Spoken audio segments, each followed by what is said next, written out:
You're live. All right. So we'll call to order the February 2nd, 2021 Library Board meeting. Members present include Judy Beatty, Julie Ratliff, Annette Allen, Sandy Pardelow, and myself, Britt Reynolds. Everybody had a chance to read last week's, or last, wasn't even last month, but the last meeting's minutes. Yes. Yes.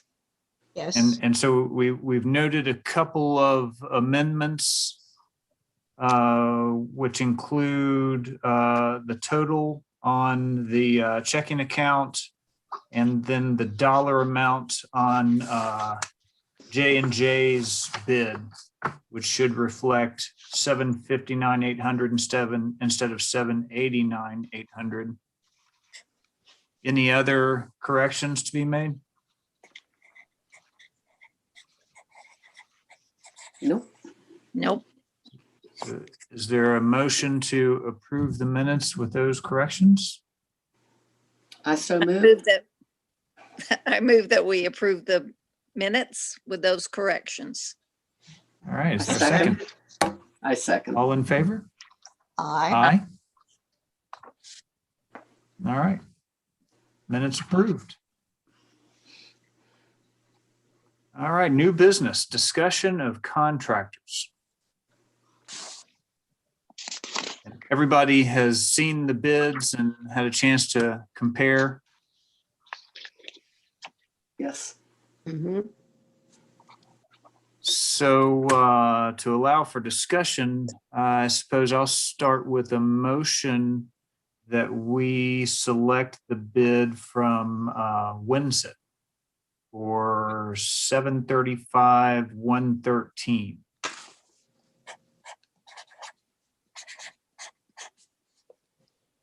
Is there a second for that? I second. All right, so discussion. Karen, I have a question. Sure. What transpired to make it possible to include the elevator? We had another donation, Ah, and it was a sizable donation, so we are, I think we're okay. is that elevator included in that 735 or?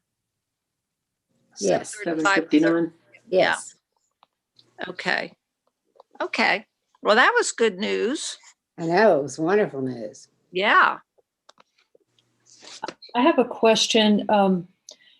Jessica, I guess you had said you were going to maybe find out what you could, and Craig, perhaps you could speak on these two contractors, what you know about them.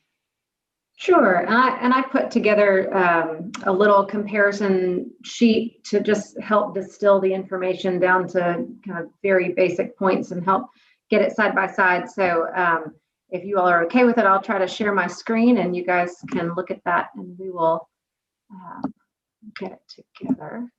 So let me know when you can see that. See it? Okay, great. So this top two kind of sections are straight from the bid form, just the numbers, but compared side by side. And then these bottom two is information that I got straight from the websites of the contractors, Facebook page, and I mean, that's it, their website and their Facebook page. And so what I did is pulled together just a comparison of market sectors and relevant projects, just to help you all kind of take a look at that. So we can go, actually did that. You were making it bigger. Oh, did that help? Okay, good. Yeah, it really did. Okay, good. All right, so the first column is Winset Hill Constructors. Second column is J&J Contractors. So I'll just go kind of line by line and we can talk through it. I've also pulled up kind of representative project photos from their websites and their Facebook photo galleries for you guys to take a look at. And I think it'll just help you get a picture of the contractor. And again, I did not have conversations with any of these contractors. I pulled this directly from their website, public information. So Onset Hill, 735, 113, J&J Contractors, this was their total bid, 759, 800. So Onset Hill was less by 24,687. The alternate one was the elevator scope, which sounds like this is kind of a non-issue at this point. They really were fairly close in what that amount was. There was a difference of just under 8,000 for Onset Hill. Contractors was a bit less on that. The concrete finishing we discussed last time. This was to go with you could reduce this instead of going with an exposed concrete finish down to a broom finish, which is more standard. Right now, you have an exposed aggregate concrete finish on the back patio. So we were hoping to keep going with that. So that's what that is representative of. And Wineset Hill was less, there was less of a deduction for taking that out for them as well. So in my opinion, it's a nice add, and I think it's worth that, but that's for you all obviously to decide. So the base bid, if you were to not accept, or if you were to accept the deductive alternates, take those credits and not do those two items, Wineset Hill is 600,904, and J&J is 614,900. So this is a big difference right here, the duration in calendar days. This is another item that we asked for on the bid form, which is from at the point of given notice to proceed with the project, how long would you propose to finish the project in? So Wineset Hill proposed 112 calendar days, and J&J proposed 250 calendar days. I don't know why this calculated as dollars. I apologize for that, but obviously it's a difference of 138 days, not dollars. Jessica, Yes. this is Judy. Yes, ma'am. What about their reputation for actually completing the work as they in the estimated time? Sure. So I don't have any objective data that I can provide you with that, regarding either's reputation for completing it in the period of time. I will say the period of time is a contractual element. So if we go under contract with them to complete that, they are required to complete it in that period of time. Sam, please feel free to weigh in there if I'm off base on that. No, that's absolutely true. There would be some provision as to a possible penalty if there were unjustifiable days in which they exceeded that period. Yeah, so a justifiable delay would fall into the category of weather, force majeure, acts of God, things of that nature. Or if they have excessive rain, and sometimes we'll have an entire month with the rain when you can't pour a concrete slab if it's pouring down rain. So sometimes those elements come into play that do delay construction, and contractors can be given a reasonable extension for those kinds of items. But just dawdling and not getting the job done would not be a reasonable reason. Yeah, this is one of two items that are on this spreadsheet that I'd like to discuss. So 112 days, just to give you a sense of perspective, is 3 months and 3 weeks. I've looked back, Jessica sent this to me this morning, so I was kind of thinking about what these numbers mean. And I pulled the last 3 jobs, 2 of which are still active, that we placed an order for an elevator. And from execution to contract to the turnover of the certificate of occupancy and basically the keys to the owner, it took 3 months from when we ordered the elevator till it showed up on site. So the fact that they're saying 112 days total contract to turning over certificate of occupancy, that gives me reason for concern. Yeah, and 250, 250 might be 3 or 4 weeks past where I expect this to be. But if something this size and of this many different trades, elevated construction, in my mind would be a 7 or 8 month project if it was done in a timely manner. So this one, not that I'm trying to influence you or get a bid thrown out, but that is a number to me that is, if they did do the project at that rate of speed, I would be fearful that there would be things that would be overlooked because they're going too fast. Yeah, and it certainly, perhaps if you all decide on Onset Hills, that is a topic of conversation that would need to be had with them in more detail prior to executing contract. Okay. Yeah, and also it's, I mean, you don't necessarily have to do this, but on the majority of our public work, there's a term called liquidated damages, and liquidated damages refers to it either can work to your favor or it can work against you. I'll give you a great example. Define liquidated damages first, Craig. Yeah, so liquidated damages is a penalty or a reward for finishing the contract on the contractual date that you say. If you're going to do it in 112 days and you finish it on that 112th day, then you have satisfied the contract.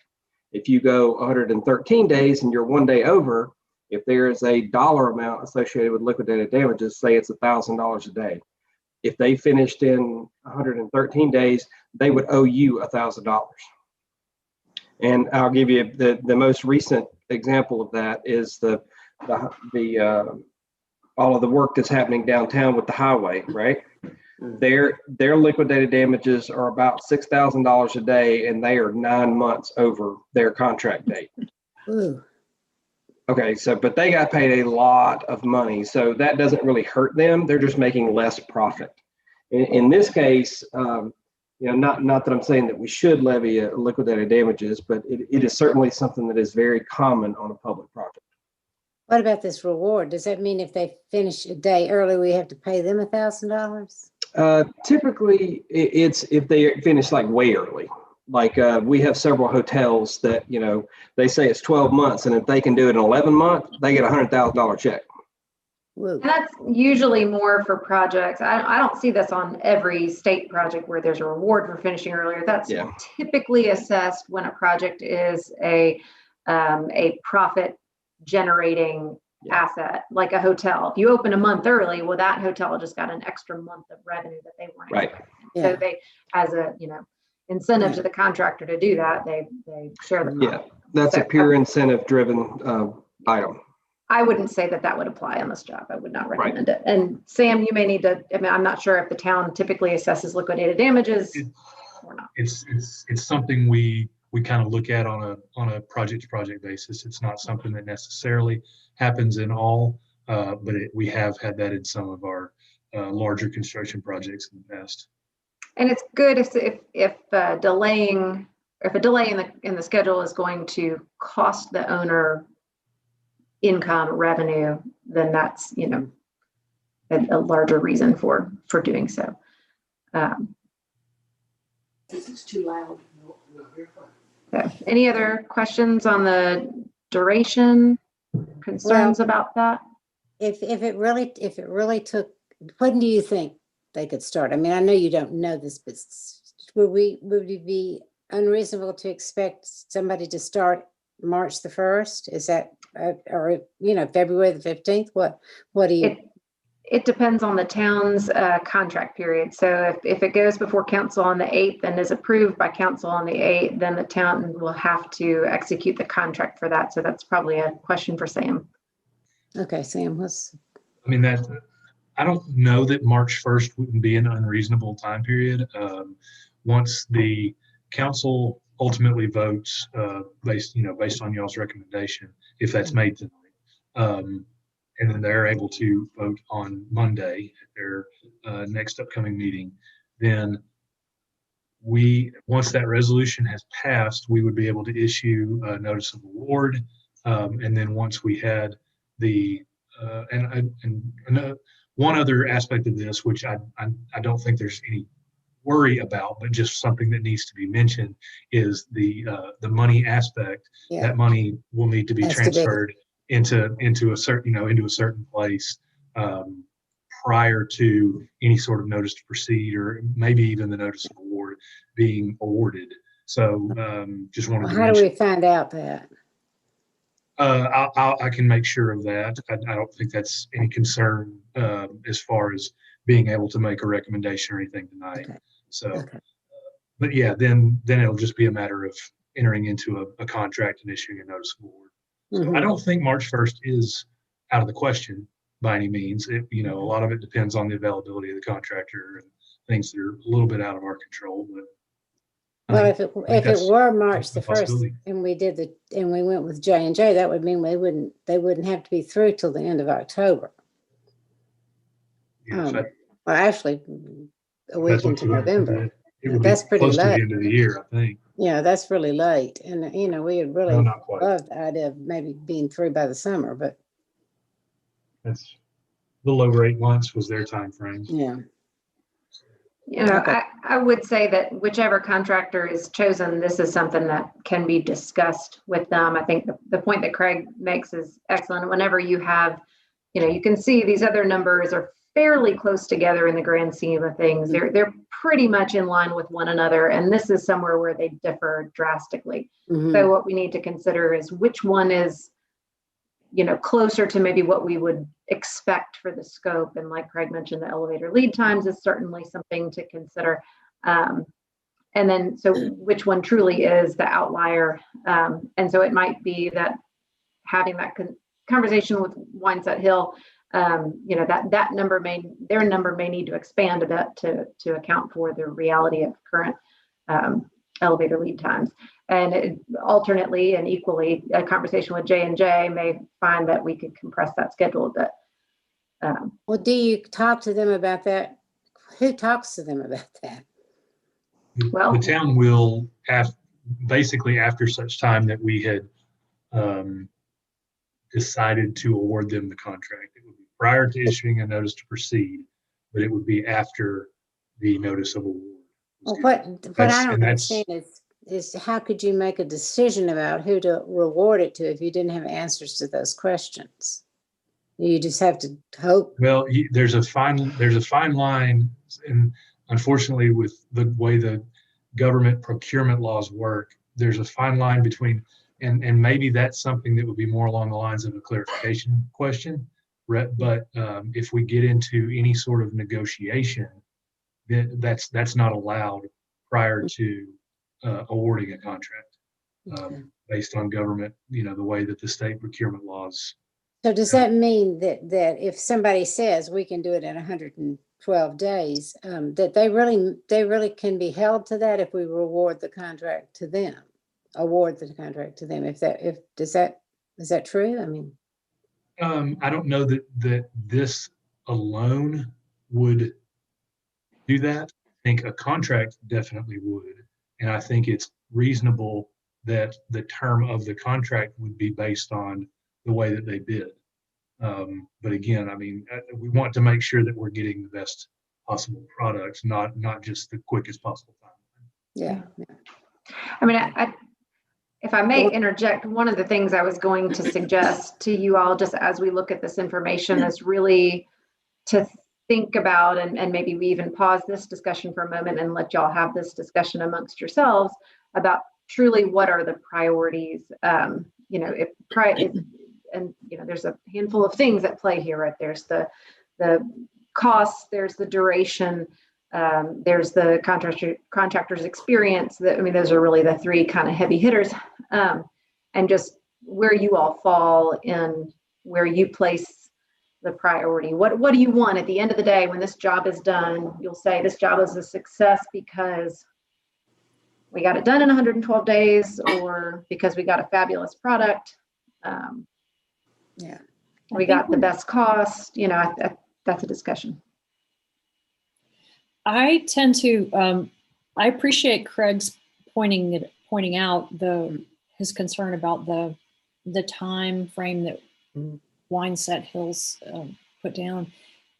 Does that reflect a certain naivete about what this job entails? And if so, are they the newer kid on the block in terms of experience? Has J&J been around longer? Let me going down to look at their experience. Do you mind? Sure. Let's do that. I think that's a good idea. So I put these. I'll hit these next couple quickly because these are not necessarily discussion points, but I just wanted to show we're kind of equal in terms of local representation. These are both local contractors. Both contractors are equally able to engage with us, once we decide to award them the job on value engineering discussions. And value engineering is, hey, Mr. Contractor, as you were pricing this job, you probably had some ideas for where we might be able to economize things or improve cost by changing small things. So each contractor is equally able to engage in those discussions. There were a couple things we asked for on the bid form. These are like, in the event of changes, what would you charge for X? And that just gets that information on paper ahead of time, so there's no surprises. Change orders, any changes in the job as we go forward, if something unforeseen pops up, Windset Hill would charge 10% overhead and profit. J&J would charge 20% overhead and profit. If that change order involves work by a subcontractor, not work by their own labor crews, then Windset Hill would charge 10%, J&J would charge 15%. This is overhead and profit. Work deleted, percent of overhead and profit. We get into the contract and we say, oh, all of a sudden we're going to cancel this scope. Well, they've already assessed their overhead and profit based on the full job. So Windset Hill has said, if in that case, we'll refund to you 50% of the overhead and profit for that portion of the work. And J&J has said 0% would be returned for that. That's if something was deleted midstream during construction. Mass rock excavation, trench rock excavation, and suitable fill compacted in place. Again, these are the unforeseen circumstances that we try to plan for ahead of time as much as possible. All right, so I think this is what you really want to see. I just listed the market sectors that both contractors had on their website. So J&J, their contract sectors that were listed on their website are commercial, strip shopping centers, hotels, office buildings, restaurants, renovation, shopping centers, I'm sorry, I have that one duplicated, stores in regional malls and strip centers, and tenant fixture installation. Jessica, Yep. you said J&J, and then you gave the description for Oh, Windset did Hill. I apologize. Thank you for catching. Okay. This is Windset Hill. Windset Hill is what I just mentioned. I apologize for that. J&J's market sectors are religious, educational, medical, municipal or business, industrial, custom residential, and specialty construction. So for Windset Hill, some of the projects, and I tried to just pull representative projects that were repeated over and over on their lists, or ones that I thought you would have familiarity with. Five Guys Burgers and Fries, Fiamma Pizza Company that's down on North Shore, Earth Fair, Speedway, Sleep Number Store. They had St. Augustine Church listed as a project in 2019. I know the church was built in 1970, so I'm assuming that perhaps they did a renovation or addition there. I don't go to that church, so I do not have intimate knowledge there. I'm sorry, Karen? They did a rather large addition, I think. Okay, so maybe that's the project. I'm unclear on the nature of that project, but it was on their website, and I know some of you all may be familiar with that. And the aquarium restrooms. So that was Windset Hill. So J&J did Dalton City Hall, the Chattanooga Development Resource Center, which is, if you're not familiar with that, it's a building downtown where you would go to submit plans for construction, or there's a lot of city council. That's where city council meets, right, Craig? Is that right? Yeah, city council. So they did the city council chambers. They did the downtown EPB office building on the corner of MLK and Market, and the UTC Arts Center. So I have pulled together some representative project images from their websites that represent the projects that I just mentioned. I will pull that up.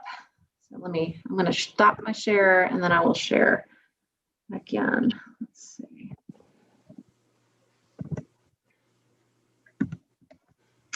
Alrighty.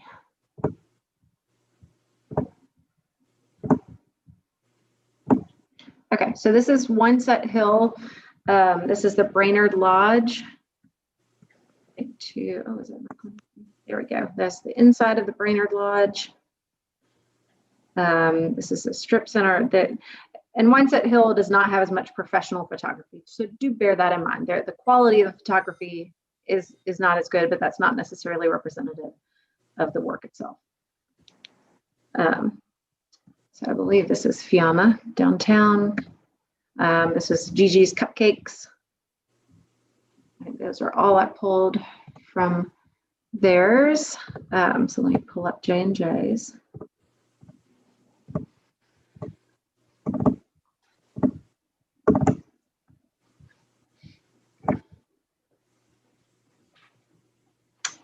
Alrighty. Okay. So this is the Catoosa County Civic Center. This City of Chattanooga Council Chambers. Dalton City Hall. This is the Development Resource Center. The EPB office building. And then the UTC Arts Center. So, and these are all just pictures off of their website for J&J. These pictures are on their website. For Wineset Hill, these pictures are on their Facebook page, and they have others for J&J. I just pulled the municipal buildings and the ones that seemed most related. Okay, let me pull up the PDF again, and I will share that.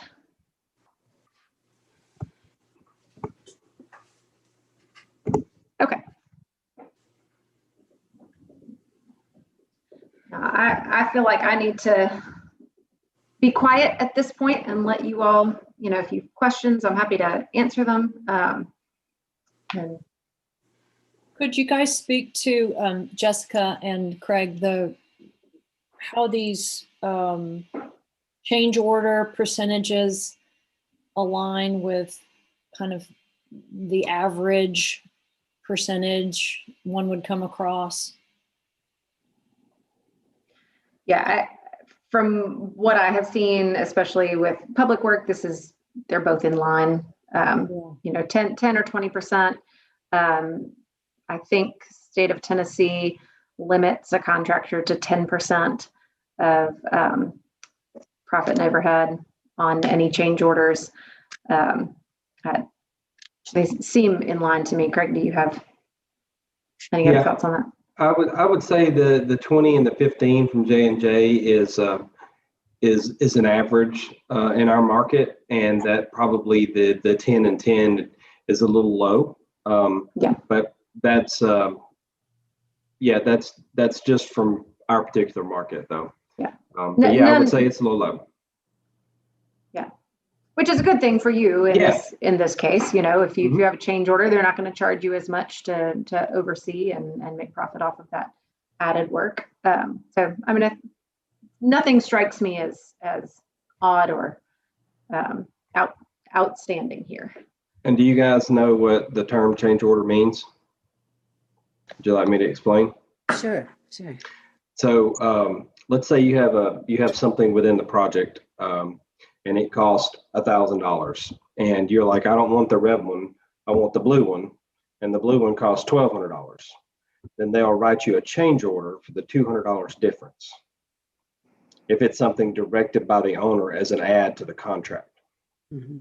And that's something that has to be done in writing with approval of all parties and with much communication, and Craig and I involved before that happens. So that's not something that happens willy-nilly or as a surprise, and it's something we try to very much limit. Is that something as small as additional outlets? It could be, yes. Yeah. Go ahead, Jess. It depends on the contractor. It depends on the nature of the contract. So most contractors, and this is a question that I had mentioned to Sam, that we will want to make sure we have a conversation with whomever is chosen about, is how much contingency do they have worked into their estimate. So contingency is a number that is usually assessed as a percentage that a contractor would build into their estimate to cover the unknowns. And the unknowns can be anywhere from, we had to, add a few extra outlets, or that the code official required us to do X, and we weren't expecting that, but we handle this in our contingency. So, that's something that we'll want to know from the contractor before entering into contract and what that contingency covers. It's the unknowns, and there Well, are how always would you unknowns. know that if you can't ask them any questions? That's right. So just so you know, as a matter of kind of just numbers, because I love numbers.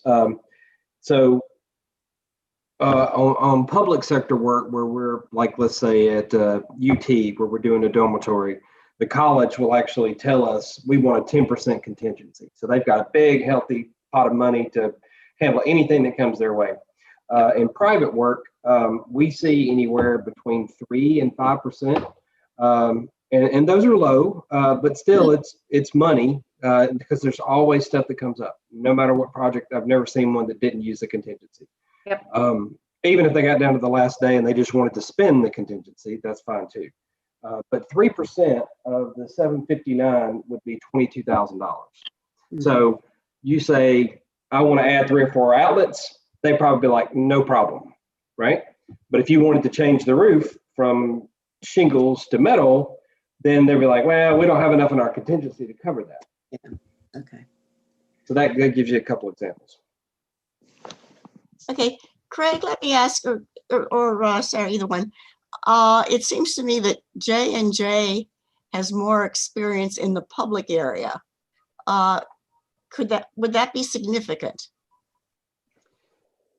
Out of the 2 things that I felt that were worth talking about on this examination of the bid, that is the other one. Not that it's a level of concern, but it having someone who has worked in the arena of public sector work, they know what the level of expectation is for the quality of the product that they end up giving over. And when I look at the market sectors of the others, the majority of those do not have the same level of standard or level of care. Not saying they couldn't do just as good a job. I mean, they might be awesome. I have no idea, and I'm not going to try to push you in either direction. But I will say the fact that J&J has all of these public sector projects, that would be a check mark for me, because they have done those. And you know, we want this project to be a 50-year, 70-year. We want to. It's a long-term addition to the library that will outlast some of us. You know, hopefully. So you know, that's something that I look at. What about, do you take into consideration the fact that I mean, I don't know whether this is true. I mean, what do you do? What do you do if you know the people and they live up here and you think they might care about it because they'd really want to do a good job for the community? Is that a consideration, or is that just?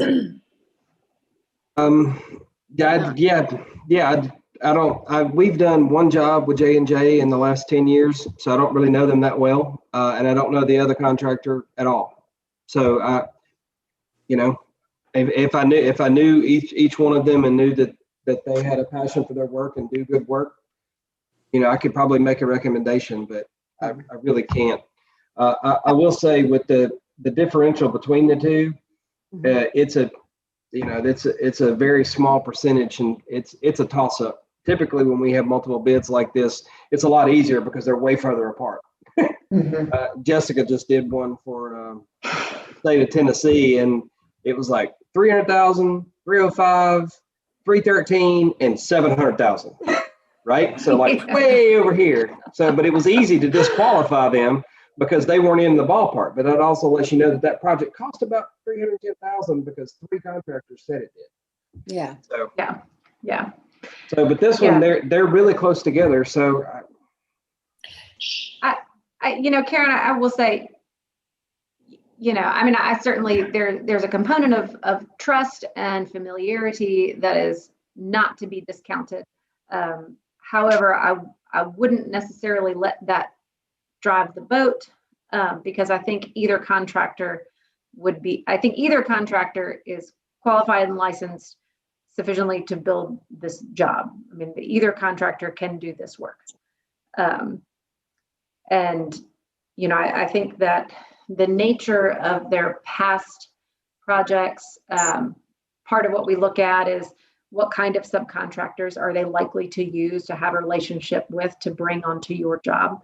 And so that, contractors that do mostly, one type of work, they've got the subcontractors that do mostly that type of work as well. And that's not unilateral across the board necessarily, but that certainly comes into play and is worth consideration. But we can't know that before we decide. No. Well, we can't know which subcontractors they're using. Yeah. That's correct. Maybe we can guess a little bit, given that J&J really does have a more impressive resume of public buildings. And so other committees sat around and discussed the pros and cons and chose J&J, but that's more the kind of structure that we're talking about. And I would feel good about having J&J for that reason. Mm-hmm. I would too. I find their type of experience very compelling, and I'm not as, and I'm more comfortable with the contractor who says, I'm going to be working on this for a while so that it will, be standing for a while.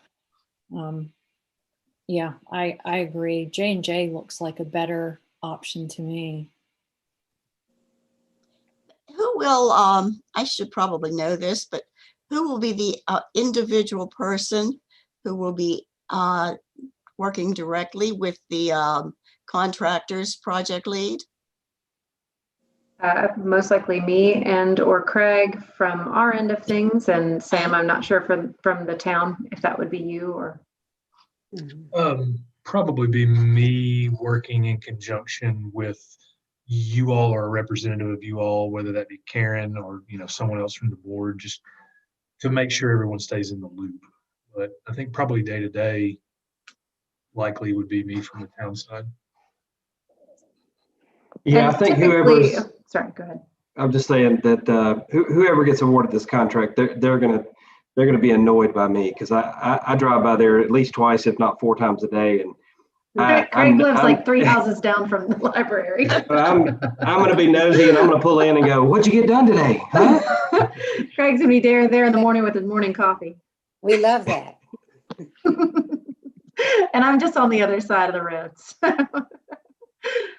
Yeah, we really, Craig and I share this enjoyment too, but both of us really enjoy being on site in the nitty gritty, working with the contractors, looking at things, helping figure things out.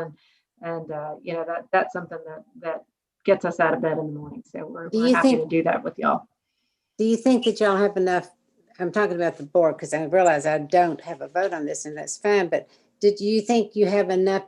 There's enough information from what we have and what you've given us to make a good decision. You don't think there's any other investigation that would be legal for us to do that would help? I just want to be sure.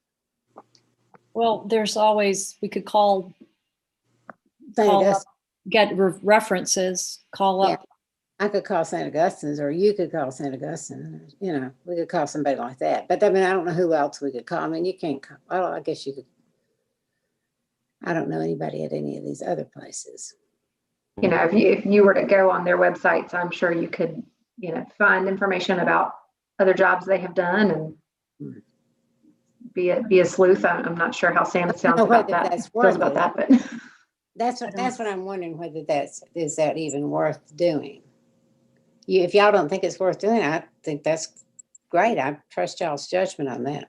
I mean, if J&J had just gotten, because that's where I'm leaning, if they had just gotten one government contract and then they didn't get any more, that would be telling, but that's true. That's continue a good to point. get contracts. So that says something about their reputation and the quality of the product.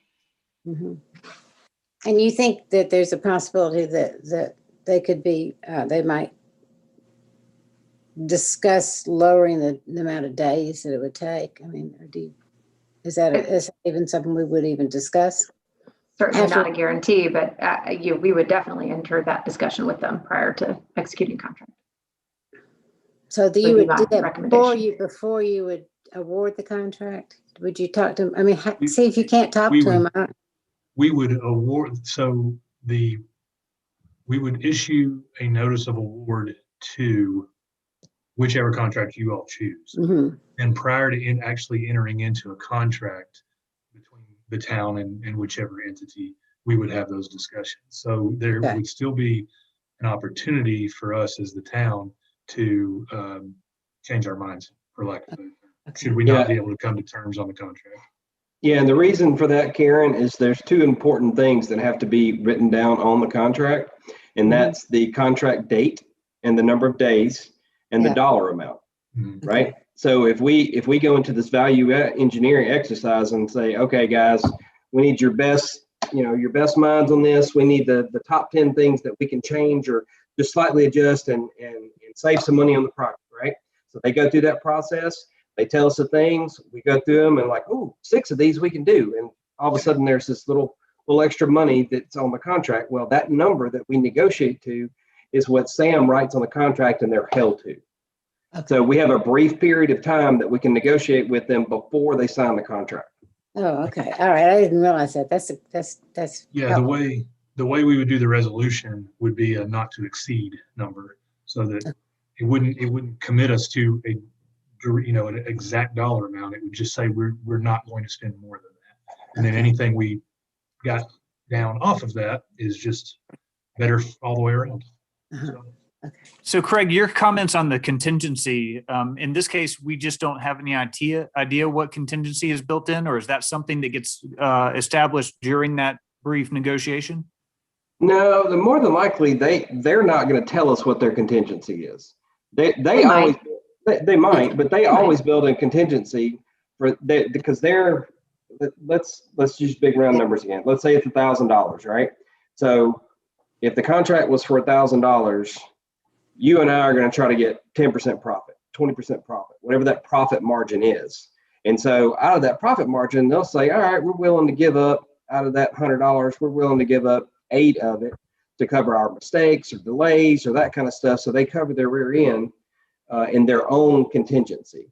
Now, as far as them publishing their bid, that they don't necessarily have to show us their bid. And within that, there's probably a line item of that, but they're not obligated to tell us that. If we want a contingency from the owner's side, then that has to be defined. That has to be defined from the city, and then that's an extra piece of money that gets put on top of the contract. Okay. Did I say that right, Jessica? Or we can define that as part of the contract? Yeah, I mean, I think typically in a negotiated bid situation, we would define that as part of the contract, but I don't know if in this hard bid situation, if they have some owner, I mean, that's a question for J&J. Do you have some owner contingency built into your number already?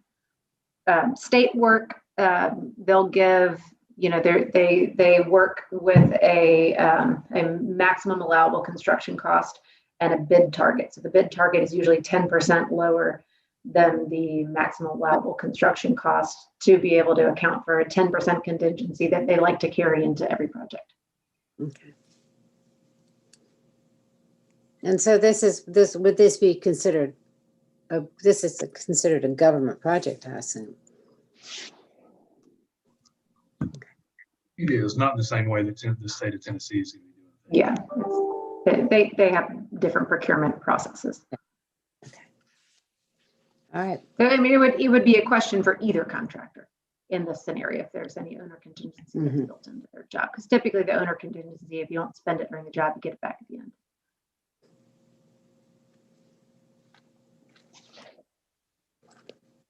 Well, so since I made the motion, I'll kind of make some comments about where I'm thinking now, realizing that the seconded motion can't be withdrawn, and so we'll just have to vote one way or the other. But I think that the 112 days is a potential liability. Maybe because they're naive, and maybe because it gets them in a rush and doesn't serve anybody well.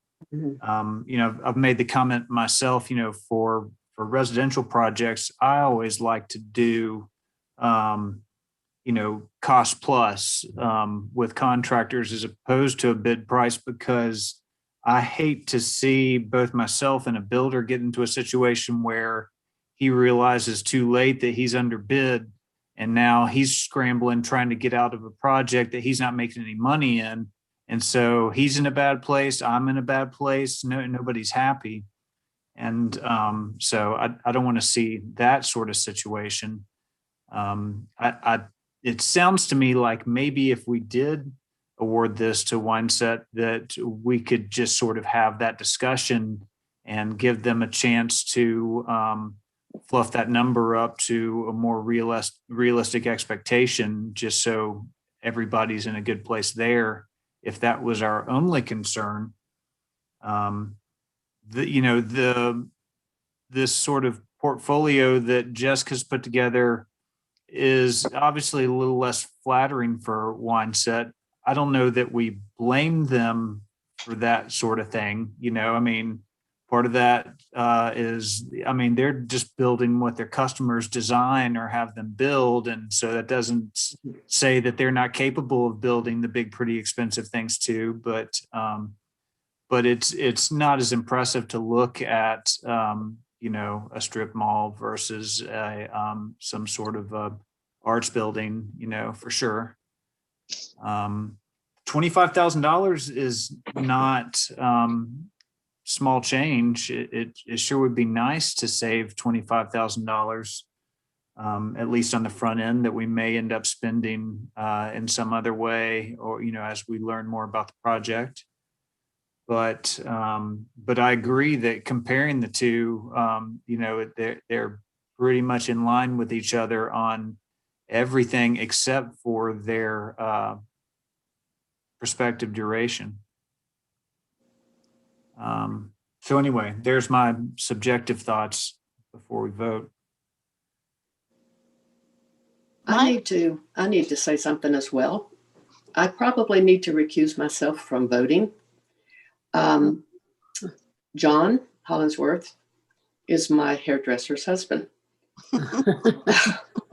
I know from just being with, they're a lovely, lovely couple. And I know he is an absolute perfectionist. So I'm going to punch that in there just so you know. He's just finished building an absolutely gorgeous place for her. Went from a little small place downtown to 16 stations and an upstairs where they're doing Airbnbs. And anyway, I don't feel like I can vote. I'm too personally involved because I'd like to see them get it. But so Well, I think probably it's appropriate for me to recuse myself. Is it or not? Well, I'll just say, as long as you're not personally profiting or no potential to personally profit from anything, I think all you're required to do is disclose that you do have some, now I am not trying to, if you feel you need to recuse yourself, I'm not trying to talk you out of that, but I think I just thought I had to because of knowing them personally. So, but no. My understanding, and if I'm wrong, I apologize, but I believe that so long as you don't stand they're not a direct relative and you don't stand to personally profit in any way. I think as long as you disclose that, I think you would be fine to vote if you'd like. Okay. Am I correct to assume the John you mentioned is J&J? No. Wineset. Gotcha. And it's, can I say that who he is? The people that don't know that he did grow up in Signal Mountain and his parents live up here and they're members of the library, and we know them. Right. And he lives up here. To your point, Karen, mentioning, when you were sort of rhetorically asking, do things like that matter? That played some part in our selection of Tinker Mock. Oh yeah, absolutely. Yes, it did. It really did. And and I think I feel like that's something that should be considered. I think I'm still leaning a little bit toward J&J. I have a sense that when it comes down to the actual construction process, they would speak the public sector language probably better than Winsett Hill. And then I do have the concern about their estimated number of days to complete. I don't think that's realistic, and I'm not sure what they based it on, but knowing how the public sector usually works, I think it usually takes longer. But they would be, I don't know whether I'm right about this or not, but if they did say they could do it in 112 days and they couldn't do it in 112 days, would they be fined for that? It would all depend on the provisions of the contract. Okay. There's possibility that could be the case, that they could be penalized. Of course, all the work has to meet inspection, but there's nothing in the contract that says it has to be done well in 112 days. Well, I you know, that's one of the reasons why I thought we should maybe be aware of the fact that they were from up here and that maybe they felt some obligation to do a good job for the library because of that. And I will just say that, you know, and I can't speak to the aesthetic finishes but as far as structurally, then it will absolutely be done to the letter of the code, because our code inspectors will make sure that it is. So there won't be any concerns about is it going to fall off the back of the building. There won't be any concern about anything like that,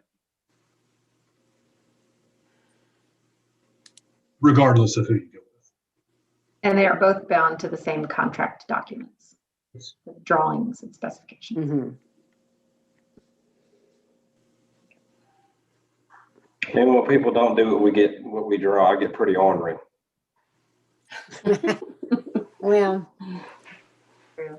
I will say that although we have gotten extra money for the elevator, which is wonderful, and we're really excited that we are not so flush that $25,000 wouldn't make some difference. We could buy some furniture. And that is a concern, because as of this, at this time, the town itself hasn't committed to any additional fund. And therefore, if the funds are not available in full, the project wouldn't be able to move forward until they were. Well, it's not that we couldn't move forward. We could move forward, but we would like to have enough money that we could buy some furniture. Okay, and I don't know what your current balance is, and I'm not asking, but Well, I don't know either, to tell you the truth. Honestly, I would tell you if I knew, but I was supposed to be called today and given the actual exact number, but I think, but I wasn't. So I think we can safely say we have $650,000, and then we have an extra $150,000. So that's a lot of money.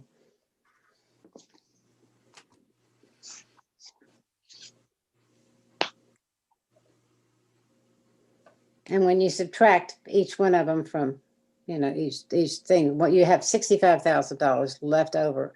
If it's just like it's supposed to be, like right there, that we would have left over for Winsett Hill, and we'd have $41,000 left over for J&J. This would be such an easy decision if it weren't for how persuasive you are, Karen, and the hairdresser's friend over there. I'm sorry, but I just want you all to know. I mean, I'm rather consumed with this, and so I think about it all the time. And those were the things that I thought about.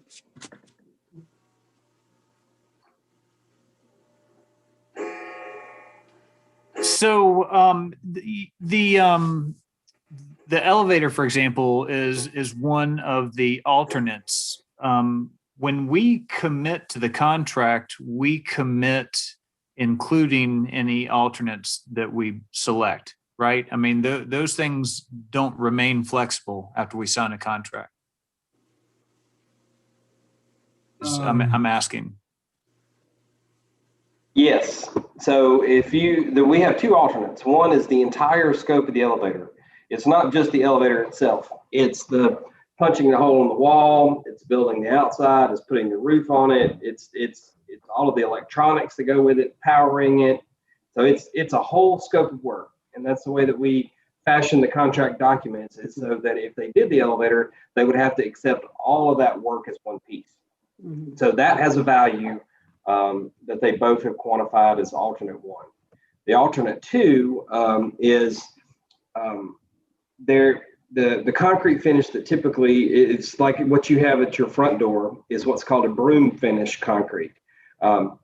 We could do a slick concrete, which is kind of what they do in a house, like in a garage or somewhere in a house that you're going to put additional finishes on. They make it super slick.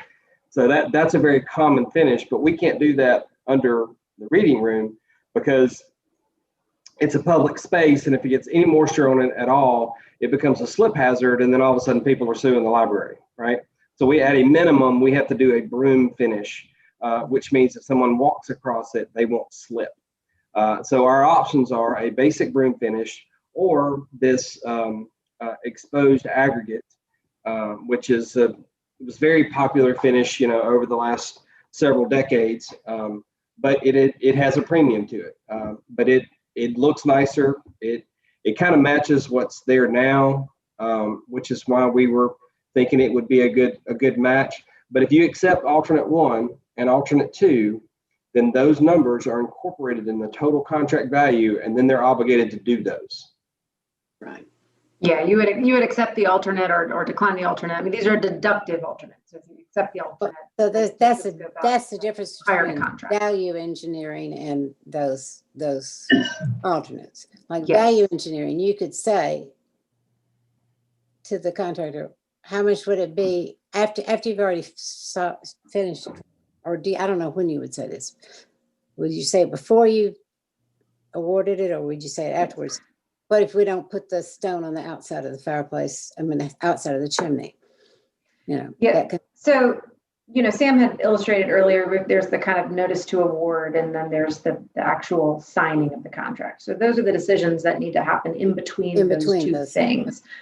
So when we get to actual contract, where everybody's putting their John Hancock on the same paper, those decisions need to be made. So that value engineering typically happens in advance of signing a contract. And one example of this that one of the contractors, it was Onset Hill, mentioned in just at the bidding, talked to me about, he asked what kind of elevator we had specified, either a hydraulic or a traction. And he said there's some savings potential for going to a hydraulic.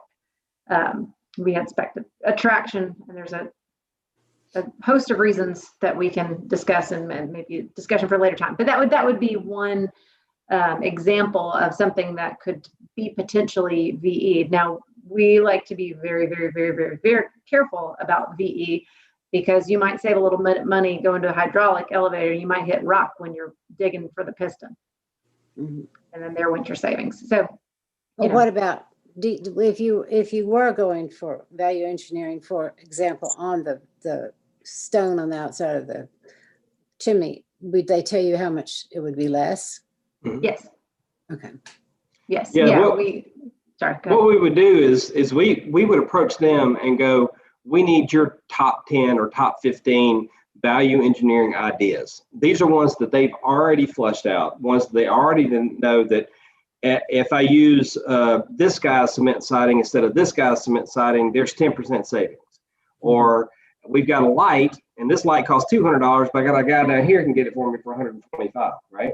These are examples of value engineering that contractors, they do that inherently. They're always trying to, they'll tell somebody it costs this, but then they'll go try to find it cheaper. And then whatever the difference is, that's their profit. Their profit. Like the carpet you were talking about, if we could get it into the roll or whatever, into the run thing, would that be something they would do? So no, yes, they could.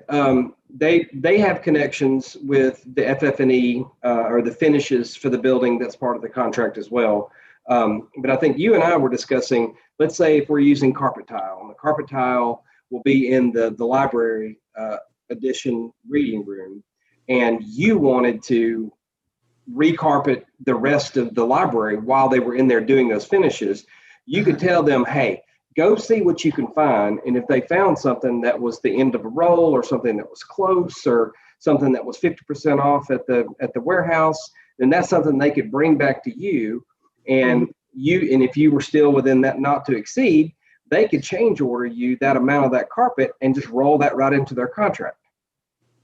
Okay. So, I mean, we'll kind of be your steward when it comes to those kind of stuff. You know, you give us a list of stuff that you want to be conscious of. And if we get a good value engineering number, and now instead of having 41,000, we're at 60,000, and I got $10,000 to go find carpet for the library, right? So now I'm on the hunt to do that. And these guys, they'll help us with that. Okay.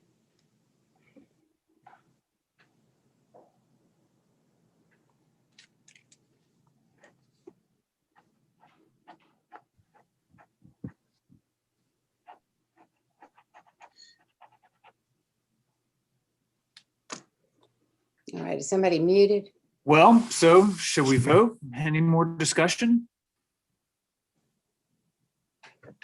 Can we get this full screen back with people? Or am I just the only one that doesn't have that? Okay, thank you. Thank you.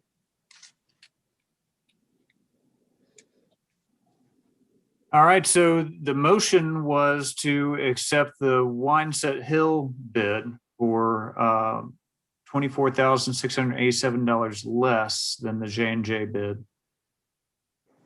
It was seconded. All those in favor? I think it might be proper in this case to do a roll call vote. Roll call. Oh, yes. Okay, so Judy, you vote Opposed. yay or nay? Opposed? Julie? Opposed. Annette?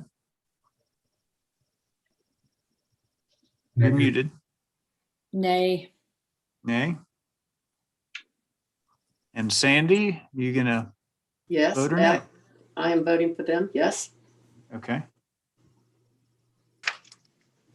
And so I guess my vote is the last one. I'm going to vote against it as well. So that motion fails.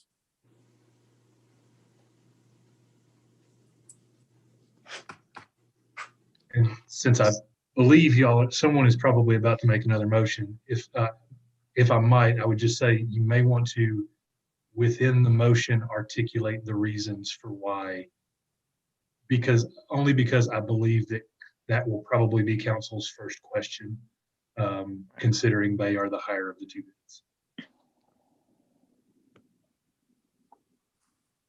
All right. Anybody want to articulate that motion? I'll try. I make the motion that we award the contract for the construction of the reading room to J&J based on their extensive experience building public spaces. I second. Is there discussion?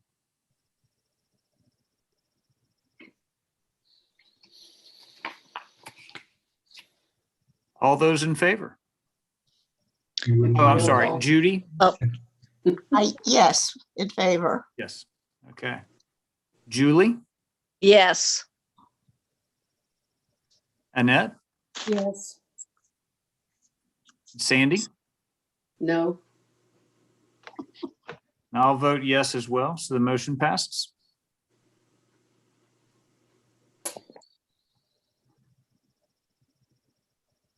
All right. So should we give the Tinkerma folks an opportunity to cut loose before we carry on with our normal minutia?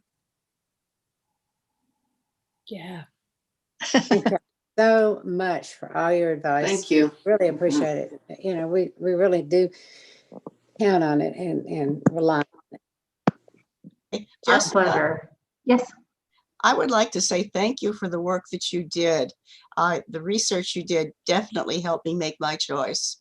Oh, well, good. Well, you're very welcome. I did my very, very absolute best to be very objective. So I hope that was clear. Thank Yeah, you so much. It was very Thank you very helpful. much. Your explanations are invaluable. Appreciate it. Not an easy decision, but I think you won't be disappointed.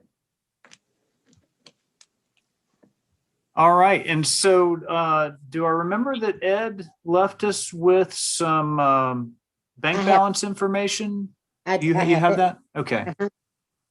We've So had. would you like to You provide want me that? to you want me to go on and do Please. that? If Okay. y'all don't mind, just really quickly, sorry, Karen, before you get started, I did not want to rush the previous conversation, but I did want to make y'all aware, we have another meeting that will occupy our Yeah. Zoom starting in about 20 minutes. Okay, So this will be quick. We'll I be was, No I was problem. only going to say, if at all possible, if we could wrap up in the next 10 minutes or so, and I'm sorry to rush. Sure. Yeah. No but problem. I really appreciate it. All right, so I'll just give you the balance. It's $25,059.44. That's because we've gotten $5,000 in donations during the last month. Okay, Thank you. And the librarian report? okay, I'll be real quick. I don't have a whole lot to say because I knew we were going to be talking with the contractors, but I just wanted to tell you, maybe I should just mail you this. Then we won't have to worry about that 10 minutes. I mean, I don't think it's going to take 10 minutes, but you may have something else you want to say. Well, okay. Why don't we move that to the end and we'll see how much time we have left then. Okay. If that makes sense. Are there any committee reports? So I didn't know when to bring this up, but I have sort of a question to pose. Since we just sort of recently realized that our council liaison is not a voting member, I'm thinking that all of our discussions we've had about numbers of board members, I'm sorry? The council, Yeah. well, so in this case, Mhm, it with is. the library board, they are actually a member. So they are a voting member. They are a voting member. Yeah, that's what The only two that I'm aware of are the planning commission and the library board.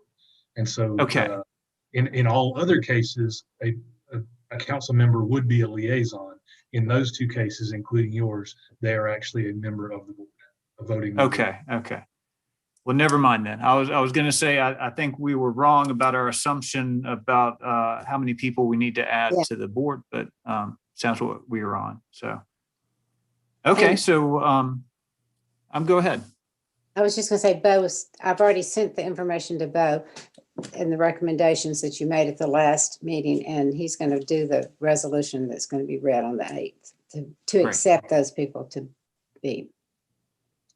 First, they'll have to do the second reading of the ordinance to expand the number to 11. And then after they do that, then they'll appoint the new members.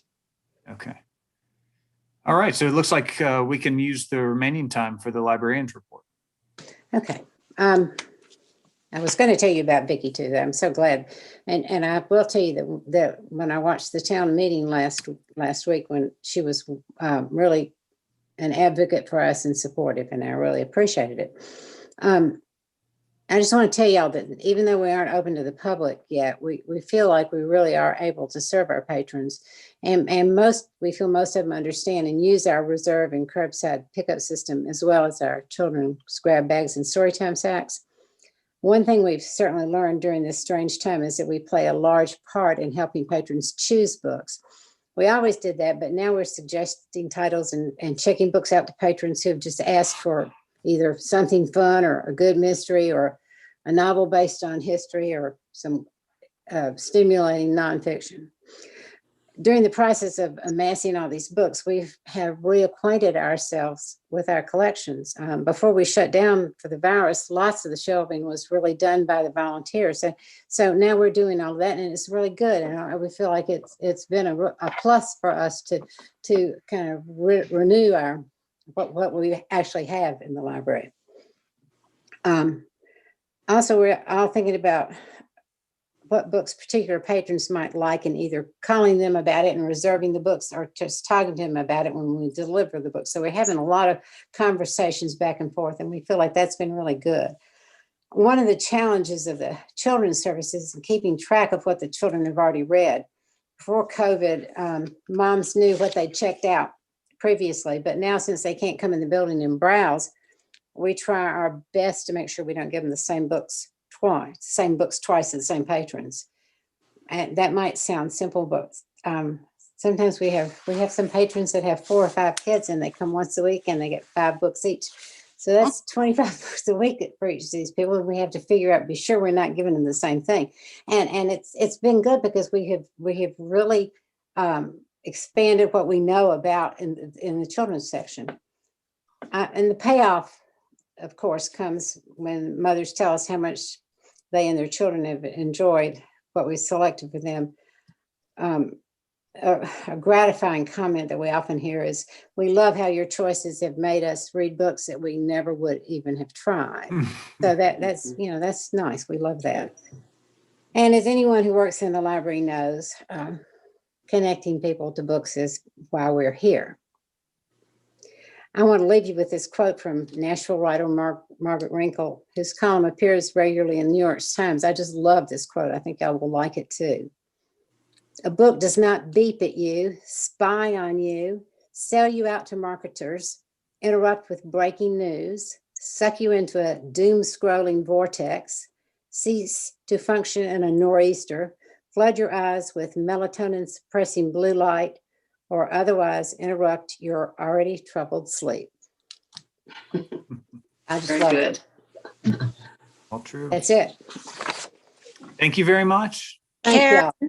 just one thing before we go. I cannot say enough about the fabulous creative job you have done running the library during the quarantine.